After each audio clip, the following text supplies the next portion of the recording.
this is Alchemist 2, and I'm back again with another movie review. I'm trying to be really quiet because it's really late. Well, it's not really, really late, but I'm just wanting to keep my dad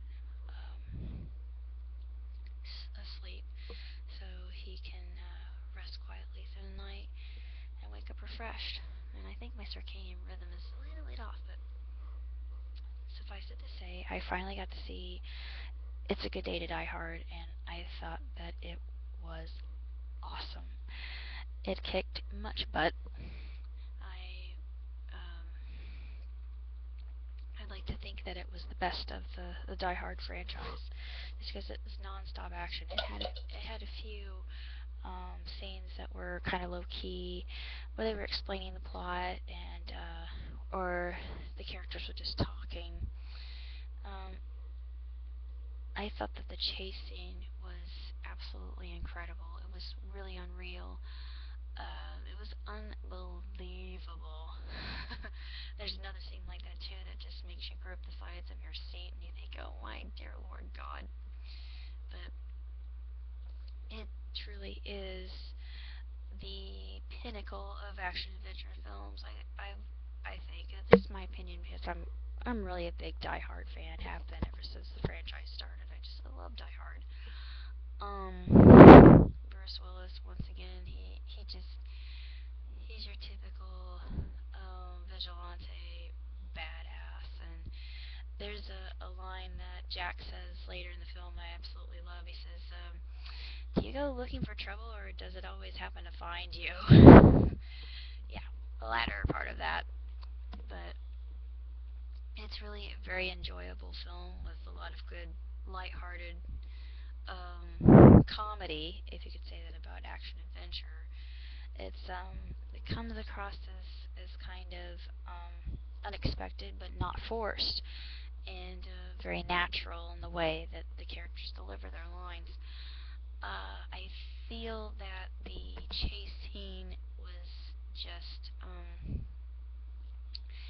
tremendous. It was absolutely one of my favorite scenes in the entire movie, other than when they're with Kokorov in that building later on. The whole plot is you've got John, who's been who has to go to Russia due to the fact that his son is being arrested for trying to assassinate somebody in a plot to get information out of another man named Kokorov, Yuri Kokorov.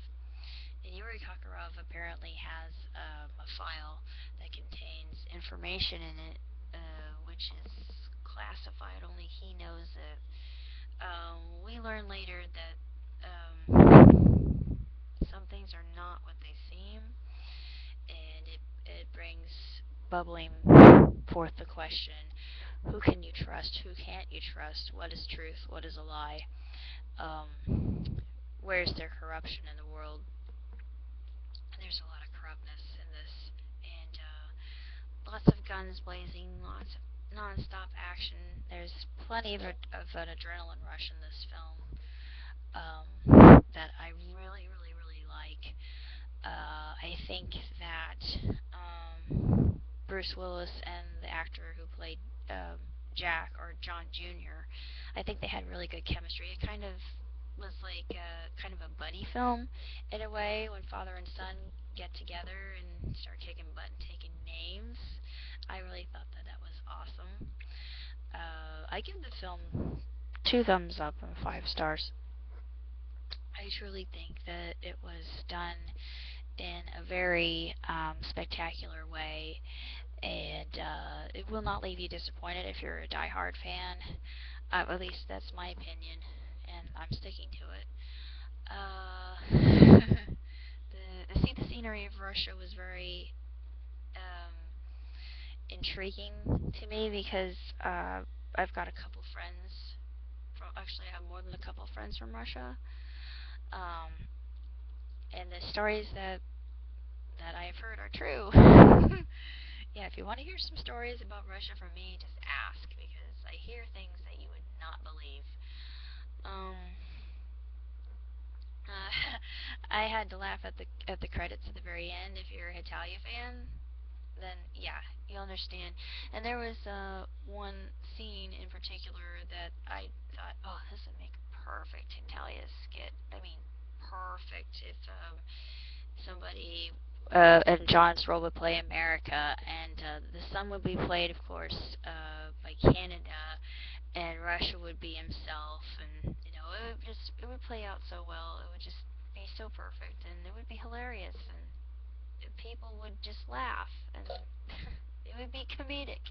But these are the sorts of scenarios that go through my kind of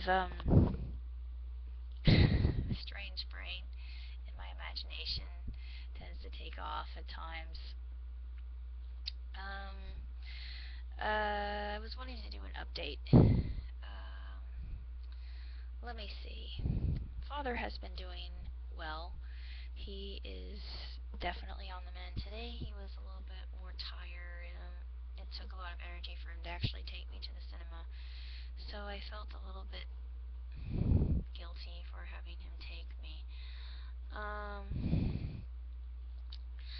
We have started watching the BBC version of Sherlock, which I think is the best version, other than if you go back to Basil Rathbone, whom I thought was the perfect Sherlock, in my humble opinion. I just feel that he was Sherlock Holmes. Basil Rathbone was.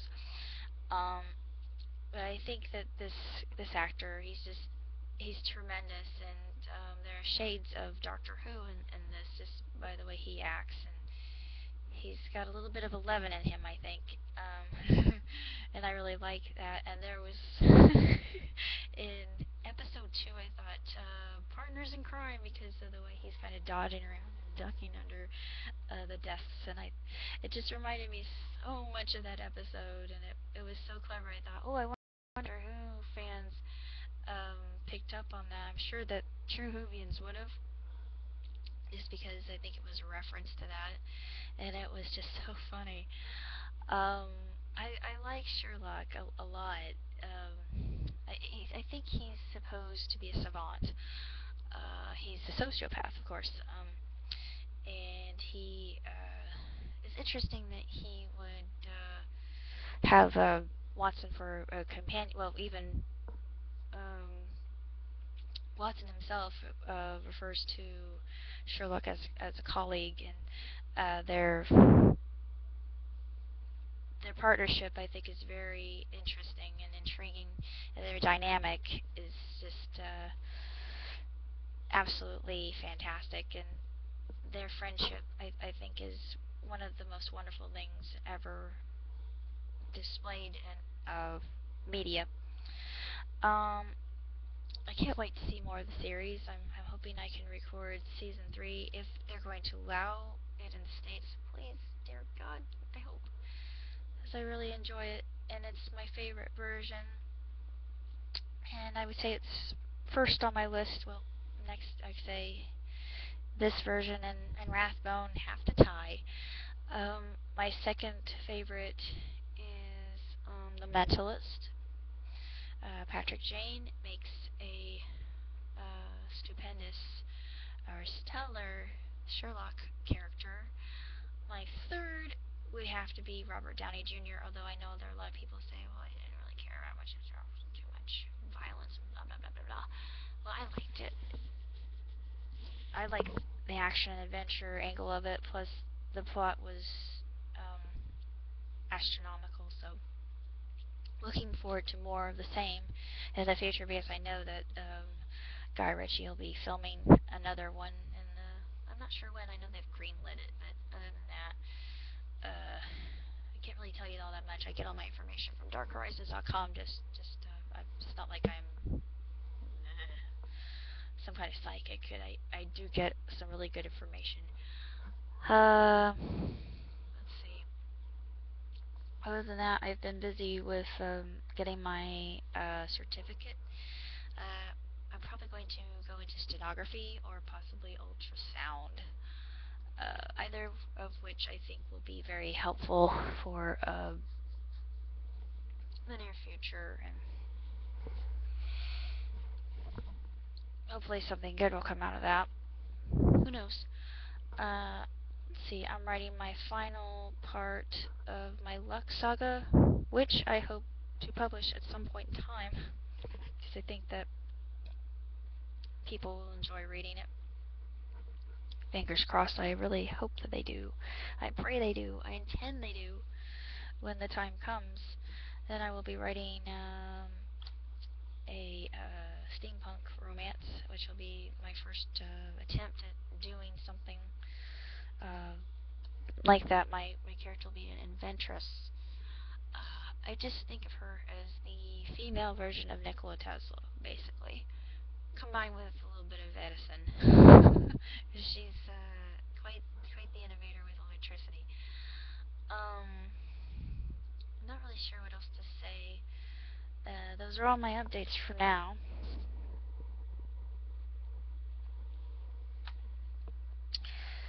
And I've just begun writing my script for Call Me Irresponsible.